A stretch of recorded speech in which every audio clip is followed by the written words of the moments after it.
You just ruined that. My That God, is, such a good coffee. Plug in my I sponsor. mean, it's.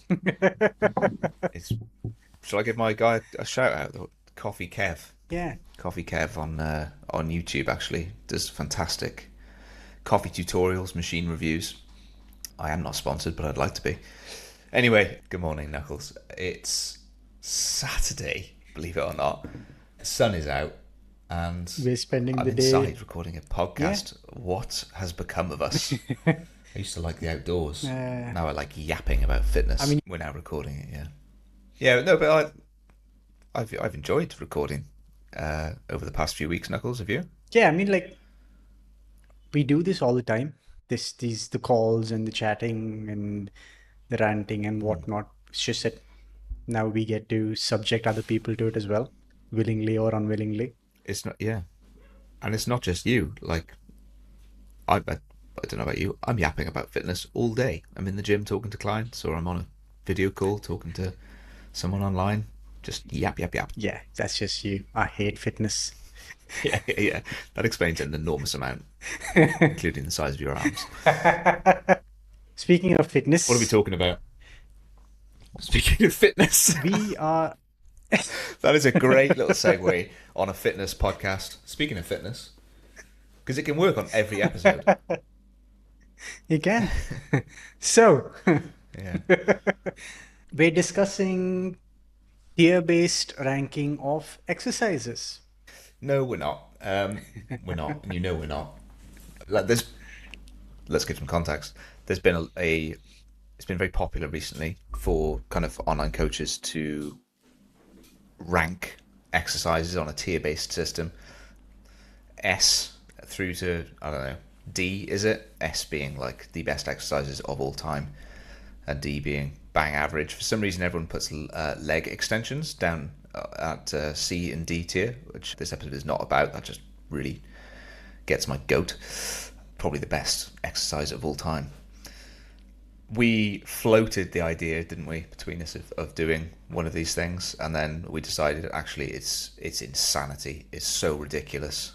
Exercise selection requires context, so you just can't just put one out for the general public. It would completely meaningless. It would be content for the sake of content, and that's exactly what it is. However, we were speaking about what actually matters, and we decide, as we normally do, that it is the development of physical qualities. So we're going to do that. We're going to break down what physical qualities you can train in a gym or outside of a gym, and how to do that. So who are we going to do that for, Chuckles? Yeah, so we're discussing qualities that underpin athletic performance. When we say athletic performance or when we refer to an athlete, this could be anyone who takes part in sport, whether it's recreational, competitive, semi-professional, professional, things like that. We're just going to highlight some of the general qualities that you need to be developing, and then we'll give you examples of exercises that you can use to do this. And the idea is to give you, as opposed to ranking exercises, the idea is to give you options to choose from, just based on your specific context. Yeah, makes perfect sense. I think it's far more valuable than a list of these are good exercises and these are bad ones. To reiterate, an athlete, I think it has been historically quite a gate kept to professional athletes, but no, those are professional athletes. An athlete is anyone, I would say, undertaking any kind of physical endeavor. They participate in any kind of sport, and that could be any kind of team sport, football, rugby, ice hockey, whatever. But it would also extend to people who just want to be active. So I would absolutely be including people like runners and recreational cyclists. I would also even include, I don't know if you'll be happy with this, people who like love hiking up into the mountains. I think that's also a physical endeavor that you can train for, that you can and should train for. So it's a for me, super broad term, quite inclusive, and you could be the least fit, least active person on the planet, but the moment you decide, actually, I want to get a bit better, I want to get a bit more physically fit, I want to partake in these activities, you would be included in our definition of athlete. And yeah, you can put that on a t-shirt if you want. Yeah, so yeah, that's who we're talking to. It's you. It's you guys. Our listeners. So yeah, what's a physical quality? Ooh, ooh. How would you even define that? Where would you start to define that? Don't know. When we say Don't physical know. quality, Good we're chat. See you referring we're next time. referring to. We'll have to cut out all this. But I think a physical quality is basically just a simplified version of saying a physiological quality. So one example, the first thing which we will be touching upon is strength. So we refer to it as a physical quality, but physiologically, what it means or what it refers to is your muscles' ability to produce force. So we're going to try not to complicate things, to keep it quite simple and digestible. So we're just going to refer to these as physical qualities, and then as opposed to talking about our maximal force production, we just refer to it as strength or maximal strength. Yeah, because you can get, and you have in the past, you can get too nitty gritty, I suppose, a bit too niche on some of these explanations, and we can adhere to the scientific literature all day long, but I think what part of what we want to do with this podcast is make things a little bit more digestible. So yeah, let's keep it simple. Physical quality is your body expressing movement in some kind of way, and there are different ways in which your body can do that. And once we get to the end and we bundle them all together, that should result in general athletic performance. Right. So the first quality we're going to touch upon is strength. So Tom, do you want to lay out for the listeners what we mean when we talk about strength? Just very brief. Picking up heavy stuff. It's your muscle's ability to produce the most amount of force. Yeah. I also covered in that how it can be developed. So I've really You done that nailed one it. down. Cool. To the next one. Yeah, it's by yeah. Let's go into a little bit more depth. We'll have a little bit more depth. Okay, you said lift heavy things. What do you mean when you say heavy? Yeah, heavy's a funny word, isn't it? Like probably someone who perhaps isn't very strong, hasn't done much resistance training, if any, in the past, would hear the term heavy and go, shit, I'm out. That sounds dangerous. And it would be dangerous if you went and lifted a weight that was heavy for someone like Eddie Hall, but don't do that. What you should do is lift a weight that is heavy for you. It's all relative. Everything should be in the context of the individual who is training, you. So yeah, basically, this is plucking words and numbers out of thin air, but when we say heavy in the gym, I would say you should be kind of choosing a weight that's difficult to lift for 5 or less reps on a given movement. Not fair? Yeah. Yeah. I would almost say, like, it's easy to get a little intimidated when you hear people talk about usually strength prescription. They'll talk about percentages of a 1 RM. So, for example, if Tom talked about a weight where you can do 5 reps, we're potentially talking about like 85, 86% of your 1 RM. But that's based on the assumption that you've either tested your 1 RM or that you've lifted heavy enough to calculate a theoretical 1 RM. So, like the example Tom gave, a good place to start would be picking a weight and doing 4 to 5 reps. So I would almost add to that and say, pick a weight where you can do maybe 8 reps and just do 5. So stopping 3 short of failure, and over a period of time, you can then start to either change how far away from failure you are, but ideally we'd like you to start increasing the weight as you feel you get stronger. Yeah, just a definition clarification there. One RM stands for 1 rep max. So that would be on any lift in the gym, really. You would just test how much weight you could lift once. So a deadlift, pick the barbell up off the ground and then add weight to it until you can only do 1, basically. But yeah, if we're going to be talking to beginners on that front, it's probably important to note that in the beginning, when you first start and you go in and you just do what Knuckles said, pick a weight that you could probably lift for 8 reps, but only do 5. So you've kept kind of 3 in reserve there. You're going to get that wrong. And next week you're going to get it wrong as well. And you'll probably have this period where you'll artificially add a little bit of weight, whether it's 2.5 kilos, 5 kilos, whatever, every week, and you'll be like, wow, I'm getting stronger. You're not actually.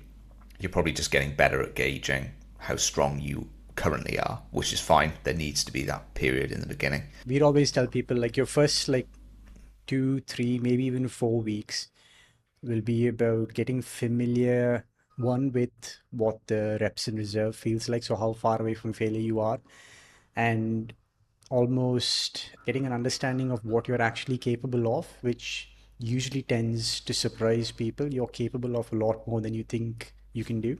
And these lower rep, high load movements, they tend to work best on what we would call a compound movement, so multiple joints included. So squat, which would be kind of ankles, knees, and hips mostly.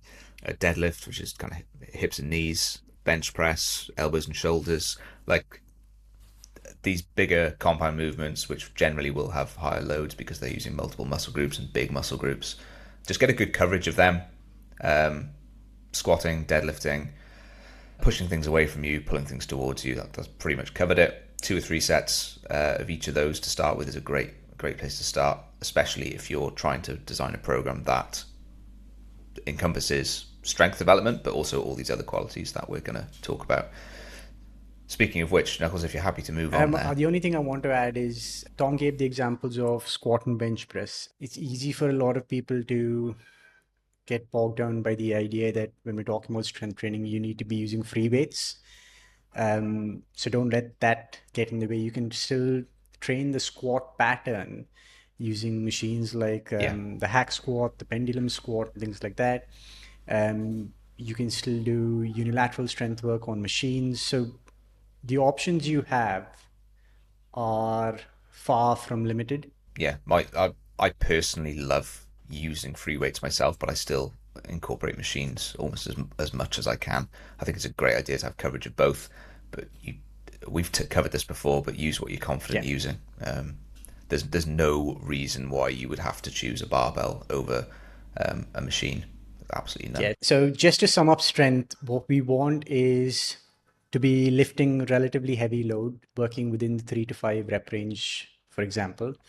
And remember, the idea is to load it up. So choose whatever you're confident doing, whether it's free weights, machines, squats, deadlifts. Hello.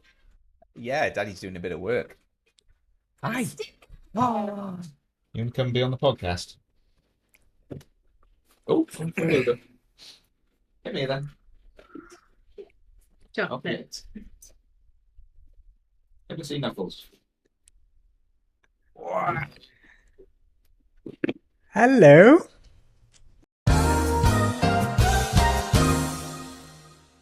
All right, back to it. Apologies, viewers. One of our surprise guests showed up a couple of months early.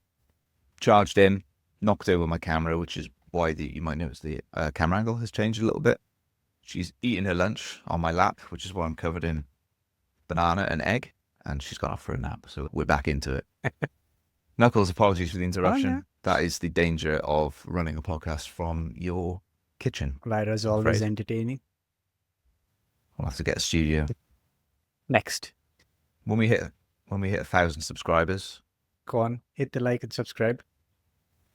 Come on, guys. We pick up where we left off now, which is we finished strength. The next bit we wanted to touch upon was power output. Yeah, go on. You talk about power a little bit. I'm still trying to figure out how you explain. I feel like whenever you talk about power output, anyone with even the slightest imagination just imagines Goku going to Super Saiyan, just powering up. Because it's such a random term, and there are papers that have said that we need to stop using this term of power output. It's basically the ability to apply force quickly. So we said strength is the ability to apply maximum amount of force, and it usually tends to be slow strength. So where you're producing a lot of force against a lot of resistance. Power output now is the ability to produce that force but at a much higher velocity. Yeah, it's going to sound like it's going to sound like it is. It's going to sound like some of these qualities are quite like interlinked, and it's because they are. Like you'll notice that we train them in slightly different ways. Obviously, we're quite often using external load, so it's in the same kind of way, but yeah, different ways to train them. But they are interlinked. Strength is a very supportive quality of power because if you are not somewhat strong, you can't apply the force that you use your strength to generate. You can't apply that quickly, so you can't be powerful either. Yeah, I'm just going to take a slight deviation because Oh, how unusual. I never do this. It's out of character. But like something you'll hear us say a lot is force, because force underpins everything. Like anything movement, athletic, whether it's producing movement, you need to apply force, or resisting movement, you need to apply force. So force will underpin every single aspect of athletic ability. And like Mm. Tom said, now, like power is important because power is the ability to produce force rapidly, but you also need the underlying strength, because the more force that you can produce in general, you can then tap into that to now apply it quickly. Anyway, People, sorry to interrupt. People talk about force absorption being like incredibly important in yeah, sport, but I don't know if you're of this school of thought, but it's still force production, yeah, right? yeah, Yeah. So it's everything. yeah. So what are your go-to methods, or can you give the listeners an idea of the kind of tools you have to develop power? It's it's relatively intuitive. So we spoke about strength being lifting heavy loads, and we can really simplify it and for power and just say you're still going to lift some loads, but you're going to lift them quickly. And if you think about that for a moment, you'll realize that those loads probably have to be slightly lighter than they would be to develop maximal strength, because you need to be able to move them quickly, or at least attempt to move them very quickly. So we look at things. We sometimes use Olympic lifting, don't we? If you know anything about Olympic lifting, or if you've ever watched Olympic weightlifting in the Olympics, you'll notice that these guys move weight in an incredibly explosive fashion. But it's not the only thing you can use. It's just probably the most obvious example. We spoke briefly about power before we started recording. There are lots of different things power encompasses that we're not going to talk about, just because it would turn into a 3-hour episode, and I think we'd lose almost everyone. Are we going to talk about plyometrics in this segment? Yeah. So I think what an easy way to explain training for power is we use this term called ballistics or ballistic exercises, which an easy way or an easy thing for you to think about is think jumping. Okay. So everything is jumping. When we talk about ballistics, we're talking about jumping. So you have the option of plyometrics, which usually tend to be body weight exercises. But the loading for your plyometrics can either be in terms of your ground contact times or the height that you jump down from or height that you land from. Then we've got the idea of loaded jumps. So loaded jumps can either be a trap bar jump or a squat jump, or rather a jump squat, where we tend to use loading of maybe between 25 to 45 or maybe even 40% of that 1 RM of that lift.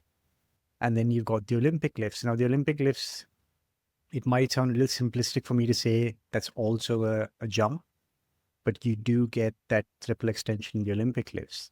And now the loading It's the range, same movement. yeah, exactly. It's the same movement, the movement pattern. And the loading for the Olympic lifts tend to be, for the most benefit, you get more in that, say, 60% to 80% range. So you can see now we've laid out 3 different modalities to develop power. Um, and they all are laid out quite nicely on the spectrum of loading conditions. So you got plyometrics, which we potentially or most likely tend to do body weight. Then we've got the ballistics, which is your trap bar jumps and your jump squats, which are between 20 to 40% of your 1 RM. And then we've got the Olympic lifts, which can be between 60 to 80% of your 1RM. Now, you can get caught in the nitty-gritty of each of these modalities do bias certain qualities more than the other, but that's getting into specifics, which we can do at some other point, but understand that these are the tools you get to choose from. So now pick out of them what you're comfortable doing, what you like doing, and just crack on.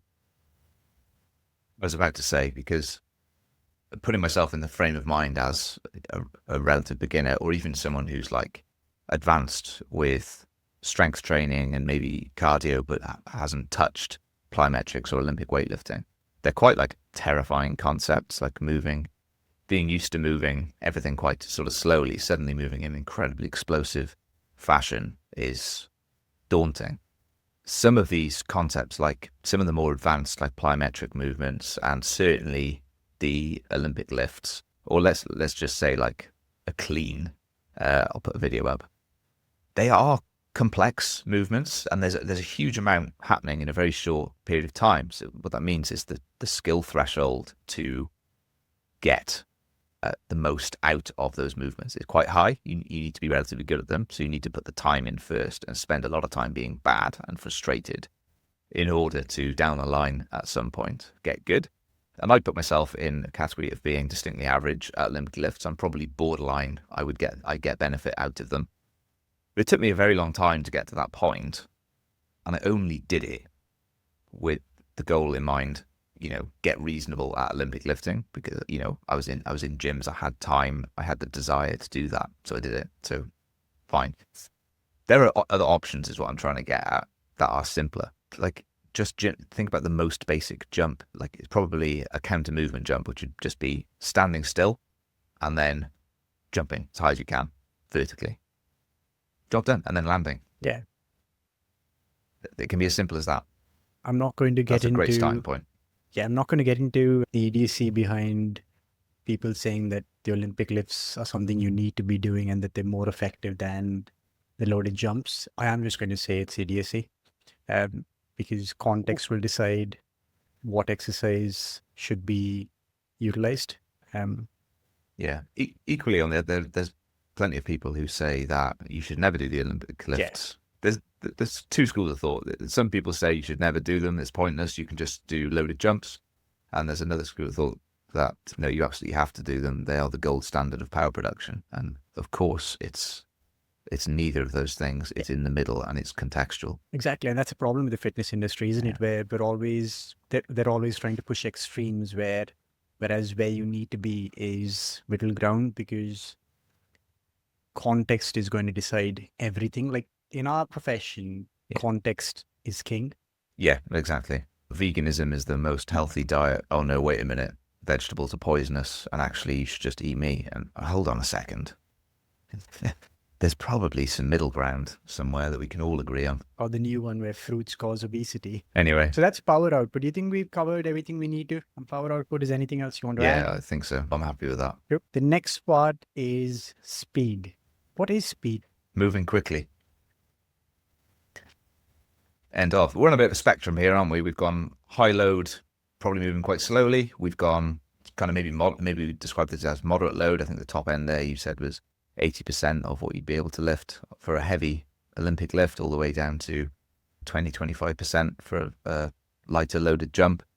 And now we're on speed, which I'd say is even further in that direction. No load, just moving quickly. How would you train for speed? Personally, I would run as fast as I could over a very short period of time. Yeah. But it could be, you could do that any modality, whatever movement you're trying to get quick at, you would just do that quickly. Yeah. Like if we're going to talk about like if we stick to running speed for now, there are things you can do to develop the qualities that underpin it. So your maximal strength and your power output will definitely be two of those. But at the end of the day, you get faster by spending more time running fast. The only thing I do maybe want to touch upon is it's popular amongst the more, I would say, semi-professional and professional athletes, is the use of sleds, resisted sleds. And the one thing I just want to clarify about that is there was always this myth about not using loads more than, I think, around 10 to 15% of body mass when doing the resisted sled pushes because it causes the breakdown of technique. But the first thing someone needs to understand is that we're not doing the sled pushes to reinforce technique. We're doing the sled pushes to develop horizontal force application, which is an important thing to note because a lot of the traditional strength training exercises or even the power exercises do a lot of force application vertically. So we need either horizontal jumps like your broad jumps or a drop jump into a broad jump or these sled pushes to start to train force application horizontally. And more recently, literature has come out telling us that you can use heavy sled pushes, like really heavy sled pushes. A lot of prescription is based on a percentage by which it slows you down. But what is important to understand is that the sled push is to develop specific quality. We're not using it to train technique. The technical aspect is different. The technical aspect comes from doing more of the actual running task. Yeah. So we spoke briefly about this kind of load to speed ratio, I suppose, or axis. If you loaded a sled up very high and sort of made, I suppose it's kind of a running motion, isn't it? One foot after the other, pushing the thing across the ground. Are you building strength? And that is assistive of speed because it's being applied horizontally. Yeah, and also like if you get into, I try not to get too much into it, but the nitty-gritty of it, you have different phases in the sprint. You have the acceleration phase, and then you have the max velocity phase. And the acceleration phase is longer ground contacts, whereas the max velocity phase is shorter ground contacts. So the acceleration phase is where you're building up to that max velocity, and the max velocity phase is more where you're just trying to maintain it, or rather try not to let the velocity reduce. And in most sports, most athletes spend more time in the acceleration phase because sprints are about 30 to 40 meters in a lot of invasion sports. So they're never really getting to the max velocity phase. The heavy Yeah. sled pushes help the acceleration phase a lot. They have a significant influence on the performance of that phase. Yeah, this is getting a little bit nitty gritty, isn't it? Yeah. But if someone was like a little bit more advanced, they would start looking at where am I weak in my running? Is it I'm taking too long to get to top speed, or is it when I get to top speed I'm terrible at staying there? And then you can kind of try and start making training decisions around that.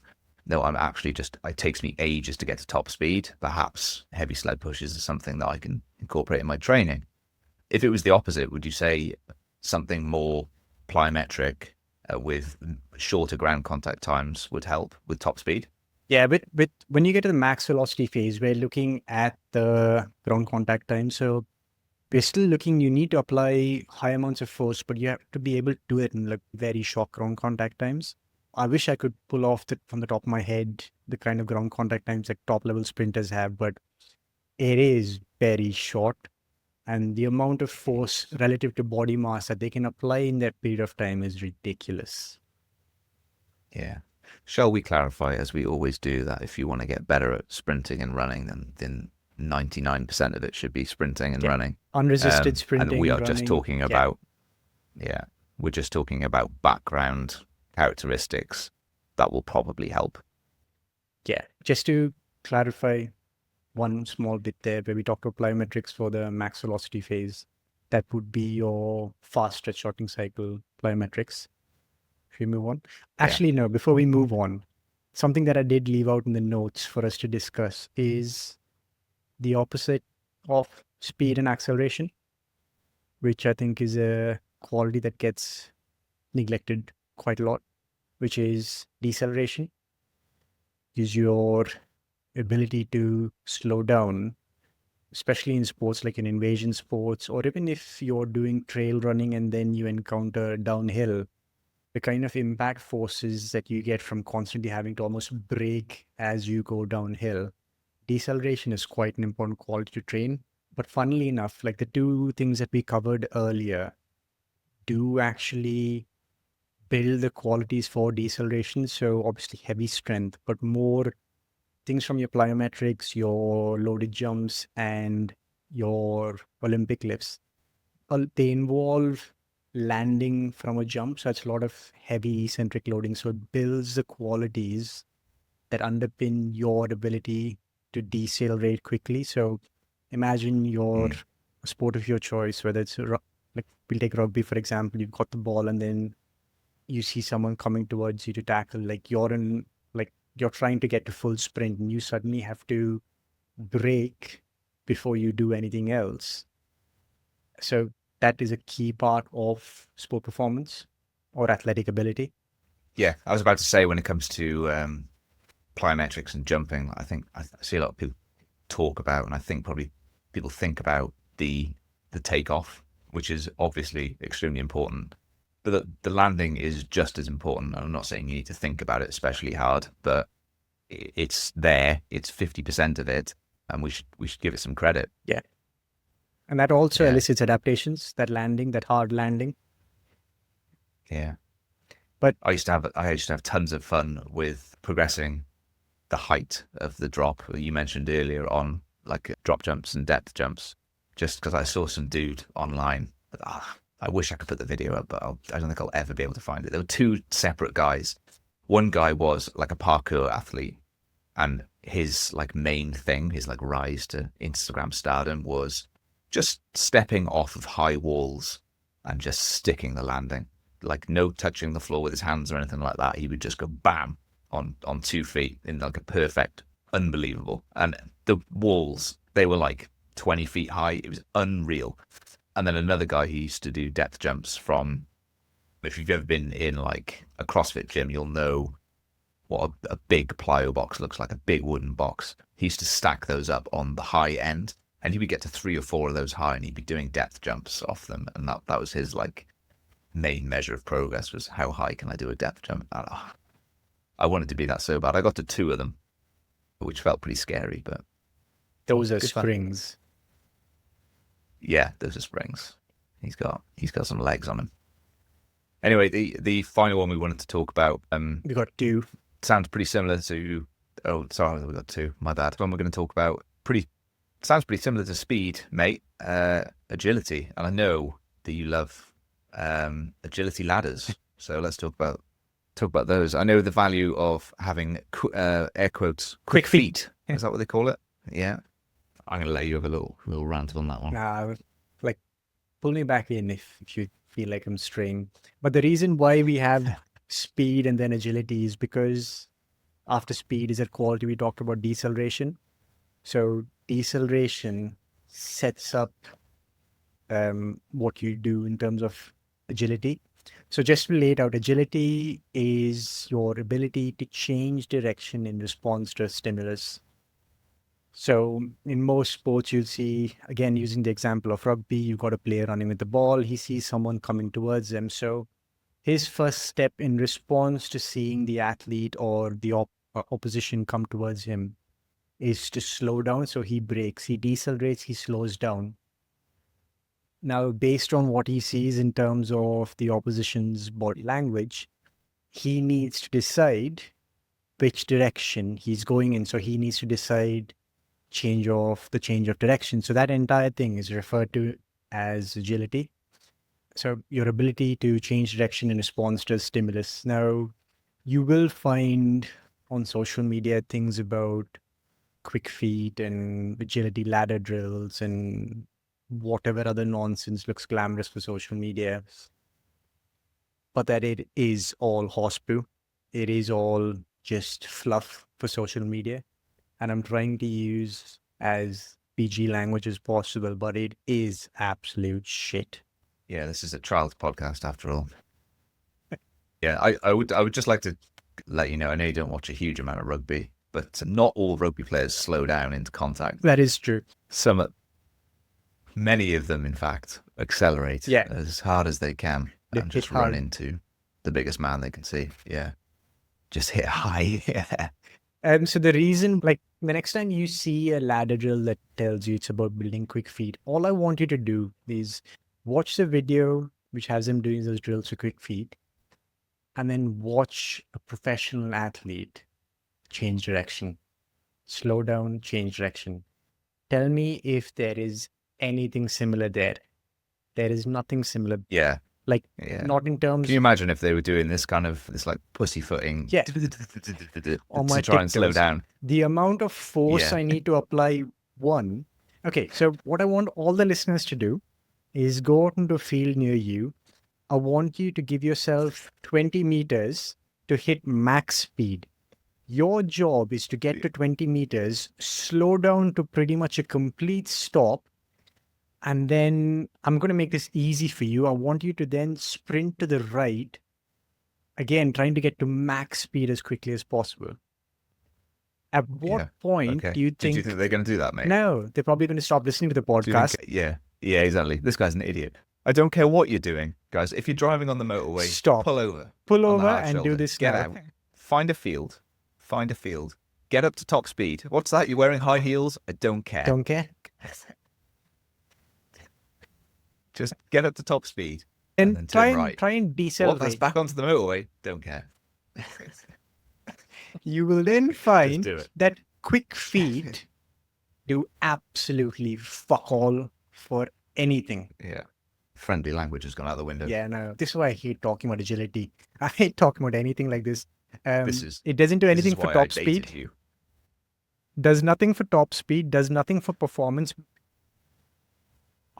Does it do anything for football skill drills? Maybe. I don't know. That's not my this one. But when I see it used from a performance aspect, whether you're talking about agility ladders or speed ladders, do yourself a favor and put them in the bin. I'll answer that football question if you like, because I played football from the age of 12 to 16 incredibly poorly. No, of course it doesn't do anything for football drills. Guess what does something for football drills? Football drills. Practice dribbling. I didn't know that back then, otherwise I would have done it. My problem was I was on the speed ladder every weekend trying to get good at football. Yeah, so Do you know what I'm good at? Speed ladders. yeah, if speed Anyway, ladder was a should we leave sport, that? yeah. So Yeah. but okay, so the next part is, so how can you actually develop agility? We said agility is your ability to change direction. So the first way to start to build those qualities is to just train changing direction. So where everything is almost predicted, there's no uncertainty. So we have a very simple example. We have point A, point B. So you run from point A to point B, and when you get to point B, I want you to turn to the right and run. So that is change of direction. It's pre-planned change of direction. You're going to run full sprint from point A to point B. As soon as you get to point B, you have to turn to the right, run as quick as you can. The next part is to add uncertainty. So we can add spatial uncertainty. So you have to run again from point A to point B, full sprint, but only once you get to point B do I tell you which direction you're going in. So you now have to respond to the direction I send you in and go in that direction. Another thing you can do is temporal uncertainty. So you know that you have to go in top sprint, and at some point you will have to turn to the right and run, but you don't know when that's going to happen. So I might ask you to go in top sprint, and as soon as I clap, you have to go. So that's temporal uncertainty. So that's how you can start to introduce uncertainty. And then the next aspect basically becomes universal uncertainties. You don't know which direction yet. Both. You don't know which direction you Yeah. have to go in, and you don't know at what time. Or when. Yeah. So you don't know any of that. So these are all still like very controlled drills, but the most important aspect comes in if you wanted to transfer a sport, now start to put it into game situations. So get the individual to start to respond to oppositions or to another player, whether it's reading body language and things like that. But yeah, I won't get into more detail, but that's a simple way to start to develop drills to train agility. Yeah. Tough to do in pure gym, but I know. I think you Again. can like think about, I want to get from the bench press to the squat rack as quickly as I can, and I now need to evade all the before the 7,000 members before that floating group of around. teenagers gets there. And they're on the bench press for an hour and 45. Yeah. I was going to say, on agility, did I send you that reel earlier, which was, I think it was in the like NFL draft, they made the sports analysts Yeah. do one of the drills. Incredible. Well, that has to go up. I'll put it up. I didn't so. Oh my god. As in the comment on that post. I didn't read it. I was laughing too much. So the comment in the post said you should make sports analysts do this, and then this should decide their salary. And I was like, listen, grow up. Yeah, He's a sports analyst. Joke. He's not Calm an down, athlete, is he? Knuckles. Calm down. Yeah, but it is funny, isn't it? It was It's funny like watching. Yes. like the couch potatoes watching Simone Biles put a foot wrong on the And then commenting, yeah. balance beam or whatever it's called, and then calling her a useless woman. She's just trained harder. Good. The last Anyway, quality. the last one. Let's get this bloody thing done so I can go outside. Endurance. It's obvious, isn't it? We've spoken about lots of qualities. There's one glaring omission so far, and it's fitness. The ability to endure. Are we going to divide that up into two types? Yeah. Keep it simple. So you've Let's keep got it simple then. your aerobic and anaerobic. Think about aerobic as your ability to sustain an activity for a long period of time, and your anaerobic as your ability to express like short bursts of energy. Do you want to give them a couple of examples for each? Yeah, so like really simply, for aerobic fitness, you will do exactly what Knuckles said. You will sustain an activity for a long period of time. So it's low level. Like some people call it this. You might be zone 2. You could be. I don't really particularly care what zone you're in. It's just relatively easy work over a long period of time. So you could sit on the bike, go for a bike ride, but half an hour plus, out for an easy run, and sustain it. And then you can build time into that as the weeks progress. That's a pretty good way to get better at sustaining your output over a long period of time. And then to get anaerobically fit, it's interval training. It's moderate to high intensity interval training, which you can do on the same modalities, but you'll build in a period of work and a period of rest, and then you'll run those side by side for a prescribed number of rounds. Job done. And as we touched upon when it came to strength, power output, speed, and things like that, like Tom said, you can train these qualities using various modalities. But ultimately, if you want to transfer to whatever sport that you play, you have to do more of the actual sport that you play. Yeah, I mean, like, fitness built on a bike will transfer over to like fitness on the football field, but not as well as running would. Does that make sense? Because on a football field, you'll be running. Like there is a big skill element to fitness, which I think people tend to forget. I think people think it's like heart and lungs, and that's all that matters. And of course, it absolutely matters enormously. But it's also, I do not like the term, as you well know, muscular endurance, but it also has to do with what parts of your body are actually going to be generating the force and doing the work, and therefore requiring refueling and things like that. And that's your muscles, I'm afraid. It should be quite specific if you're training for something specific. Yeah, the only thing I will add to that, from a sport perspective, it's also important to consider, like we said, in football, you probably get a better transfer by doing more running. But if you're a coach planning stuff, you need to also consider running volume. Yeah. For example, some of the rugby players I work with, like they're already doing a lot of running in their technical training sessions, because the rugby coaches, football coaches, they do getting their players to do that. So if we're still trying to develop a quality, a lot of times to manage fatigue, it is a good idea to do it off feet. So do the conditioning work off feet. So again, but this is the thing we keep talking about, is that there is no best way to do something. It all comes down to the context. In this case, is the context of how much running volume are they doing, and will they actually benefit more from doing off feet work? Absolutely. Yeah, that makes a lot of sense in terms of field sports. I was about to say before you launched into that, don't ride a bike to train for a marathon is probably quite a good way to think about it. But that is a totally different context. Like running and running events, you are purely practicing the skill of running and getting better at sustaining it. So it should absolutely be running. And to train for a marathon, the amount of volume that you'll have to do there's no point in replacing. You can replace some of it with bike, like if you wanted to get extra fitness work in for some reason, but you're already going to be doing several hundred minutes a week. Yeah, I have one of my clients is preparing for the London Marathon, which is happening next month. And then he was reading some runner's book and they were talking about cross training as well. So they were recommending biking and swimming. And he tried it for a week. He asked me, and I said, my advice would be no. I said, just do your runs, lift, and rest. And he tried it for a week or two. And then during one of our check-in calls, he said he was just absolutely exhausted. Like, you have to understand when you listen to these elite level athletes talk about the training they do, this is what they do full time.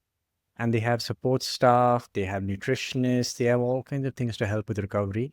If you're working a full-time job, like, take that into context and let that decide how much work you do and how much time you allot for recovery. Yeah.